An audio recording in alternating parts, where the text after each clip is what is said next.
What's going on, everybody? And today we are going to go over the new Eiji Urushi unit because there is a lot of hype and talk surrounding this new character. He is a yellow unit, a co-unit, and the reason why everybody is bringing him up, and you've probably heard about him way more than we heard about the yellow Yuta that came out a week or two ago in JP, is because this is going to be finally a yellow taijutsu character that is definitely, already looking at his kit from the beginning, you can tell Zoneji, yellow Yuji, is just going to be immediately taken out of the meta by Eiji Urushi. His character is not only a significant improvement upon the Zoneji style, you might as well just make him a combination of Zoneji and Ryomen Sukuna blue unit, because holy crap, I cannot wait for this guy to hit global. So not only are we going to get into explaining his entire character, his entire moveset, what team synchronization is going to work best for him, but we'll also be getting into about when global can expect this unit, because unless you're playing in JP with the VPN, we're going to be waiting a hot minute, but not as long as you may think. So the biggest thing for Eiji Urushi is going to be his move set, because the reason it completely decimates everything that Zoneji is capable of is not only is Eiji Urushi going to be capable of buffing himself to an obscene degree, by the way, as you guys will be able to see,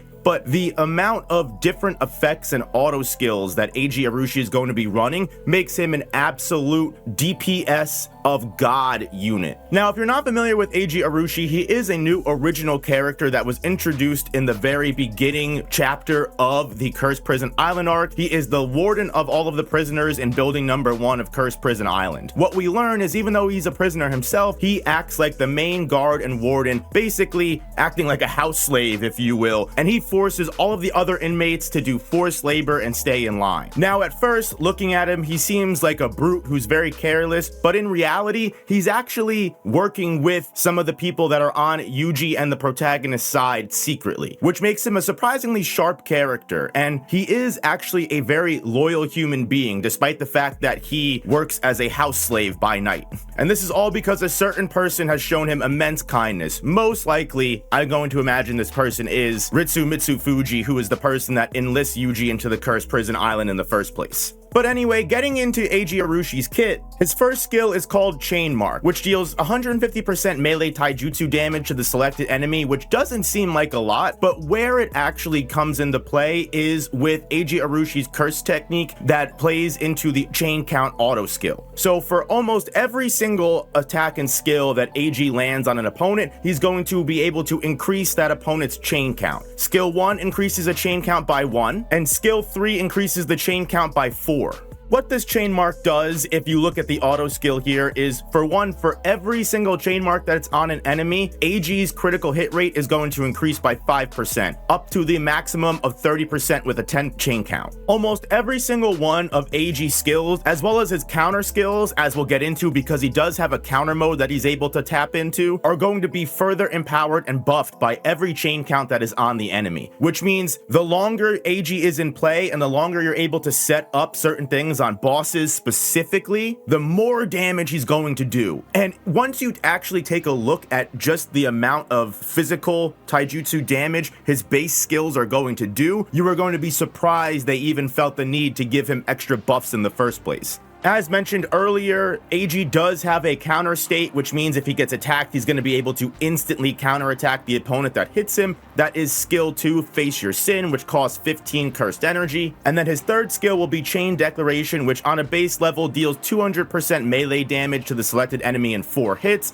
And this one, again, levels up and increases in damage the more chain count is on the enemy, while also increasing the chain count of the enemy by 4 itself. Now, the one thing that is put into Eiji's character is if he's not able to land the hit, he's not going to get the additional buffs, which is fair to say the least. But where Eiji really steps into high gear is his full throttle mode, which is given to him specifically after Eiji lands his ultimate. Now, his ultimate, already insanely high level damaging move, it does have an exceptionally high level of ult gauge, but with the amount of buffs, with the way that this character plays, that's fair, that all makes sense, especially since once hitting chain mark full throttle, you step into Eiji's second stage, which changes all of his initial skills and buffs them supremely, again, on top of the already existing chain counts that are going to add even a higher buff to his damage. It recovers Eiji's cursed energy by 80 to make sure after he goes into full throttle mode, he's going to be doing as much damage and be able to access all of his kit immediately. And the craziest thing about full throttle mode is not only does it innately increase Eiji's damage dealt, his taijutsu stat, his critical hit damage, and critical hit rate by 100% each, it also gives him a 50% chance to evade to kind of combine the status of counter. And even though the entire chain count of an enemy is removed after full throttle mode has ended, that's even if they're able to survive the amount of hits that they'll be taking after Eiji hits full throttle. Because his upgraded skills in full throttle mode do extreme amounts of damage. Skill 1 chain mark ups from 150% to 750% taijutsu damage with a high critical hit rate. And if Eiji's cursed energy is more than 20, which if you're using this right after the ultimate, it definitely will be, his ultimate gauge charge rate increases by 15% for 2 turns. He does lose another 20 of the cursed energy, but again, they had to give this character something to keep him balanced to some degree with the amount of DPS he's going to be pumping out.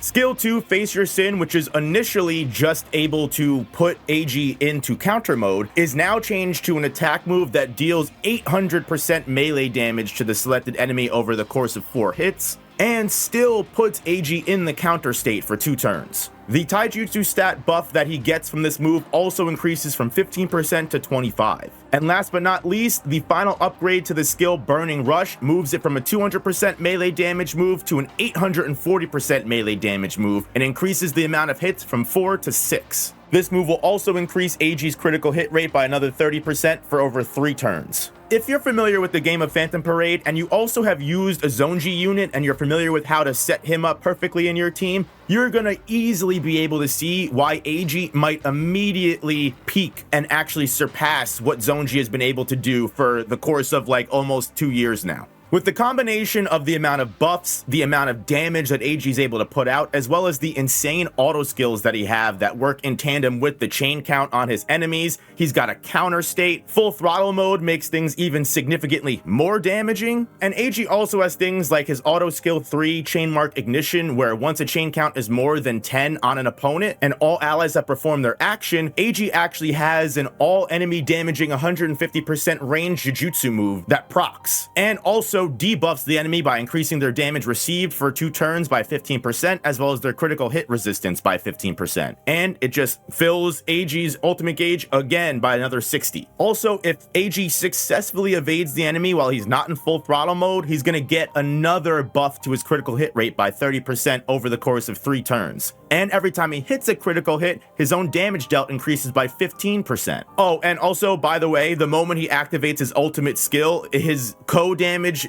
dealt increases by another 65% for 2 turns. Eiji Urushi is going to fit into pretty much any team that has and always has worked with Zoneji. He's pretty much the perfect replacement, but primarily you have teams with Yellow Shoko, Yellow Megami, and Yellow Yaga that work really well, with Eiji working as the main damage behind everything, combined with Incomplete Megami's Domain Expansion Ultimate. Or if you need a little bit of Curse Technique damage for those Illusionary Tower floors, you can also pair Eiji perfectly with Urame, who is a pretty good alternative to Yellow Gojo over the course of the last couple of months. Now, the biggest question that everybody is going to have is, when are we actually going to get access to Eiji on Global? If you're not playing on JP, which frankly, playing on Global and JP at the exact same time, definitely take some dedication. If you are doing that, I've got to send some love out to you.